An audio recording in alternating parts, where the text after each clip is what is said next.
As a precursor, I want to make sure that you guys know that sometimes my phone overheats.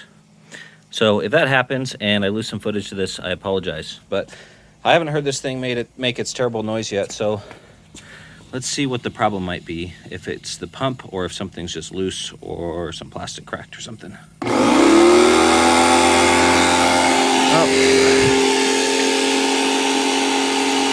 Oh.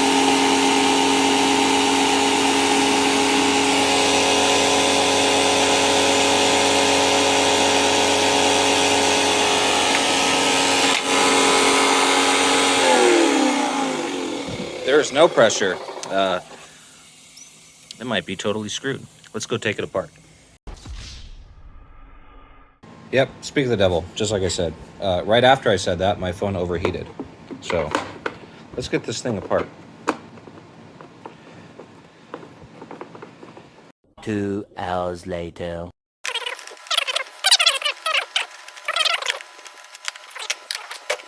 Well, I got the shell off, and it was immediately apparent that something broke. But I think it's fixable. The pump split open.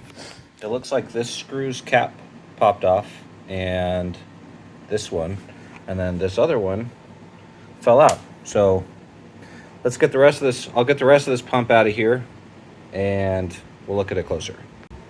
Yep, we have a high pressure pump failure, but here's the one bolt that held. Here's the one that fell out, and here's the one that broke.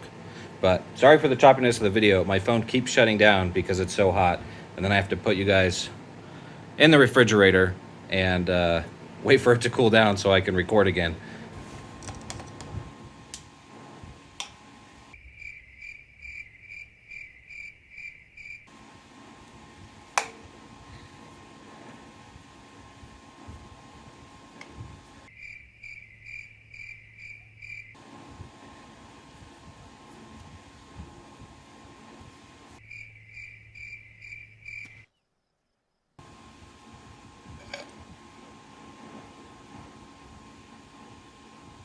Yep, there you go. So 2 of them actually broke. This one broke too. I thought it fell out, but it's broken right there. So let's see if we can get these extracted. Then maybe I can find some bolts of the same threads and pinch it all back together and have a working pressure washer again. Since they're protruding out of the top, the first thing I'm going to try is grabbing them with some strong pliers.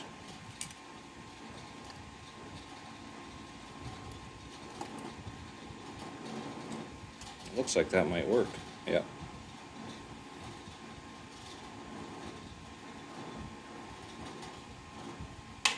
That one's out.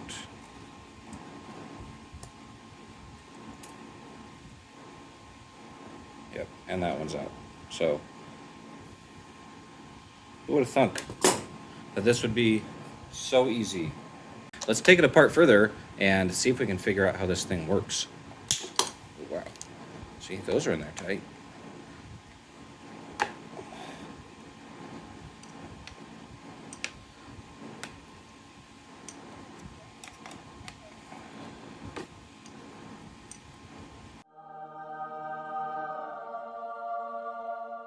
From what I can tell, maybe you guys can give me a better synopsis, but these 3 pieces here are pistons, and we have a motor inside of here that has an angled plate on it like this, that when the motor spins, it pushes these pistons one at a time to pressurize this interface, because this is where the water comes in here, and this is where it goes out here.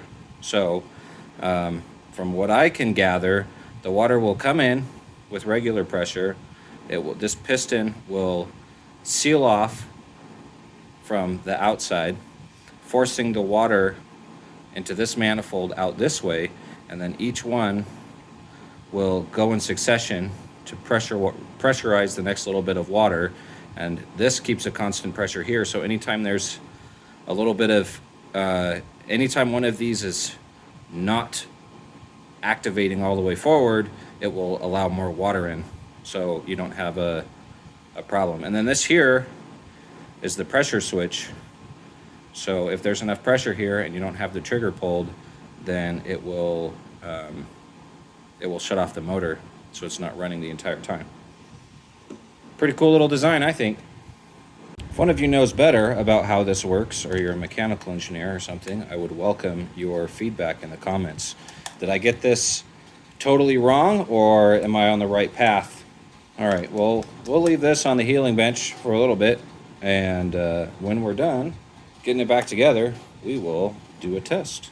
Before I forget, let me show you this cool little gauge it tool that I have. I'll link one of them in the description, but you use this tool instead of those things at the hardware store. This is like $1 maybe. You use this to find out what size screws and bolts you have. So this one is an M6 because it fits in that hole. It's too loose in that hole and it doesn't fit in that hole. And then you use these orange lines here. You line it up with your thread pitch or your threads to figure out how many threads you have. But that's more for standard. So we've got M6. It lines up with the smaller orange lines here. Lines up with the smaller orange lines. So this is M6 by 1.0. It also has a handy ruler on here, both metric centimeters and inches. So then you can measure the length of the bolt and replace it with the same one. So let me explain to you why I think these bolts broke. In typical, or not in typical fashion, usually when these bolts are pulled too hard in this direction, there's a shear snap in them. And that angle that they snap at is typically 45 degrees. But what I think happened with these, they don't have any thread locker on them to hold them in the threads. So they relied on this single lock washer, right here, to make sure that these stayed tight. With all of the vibrations, I think these came loose a little bit, and then what happened is that these would oscillate back and forth with the vibrations and fatigue the metal just in that one spot, which is what caused it to snap. Yeah, boy. All right, moment of truth.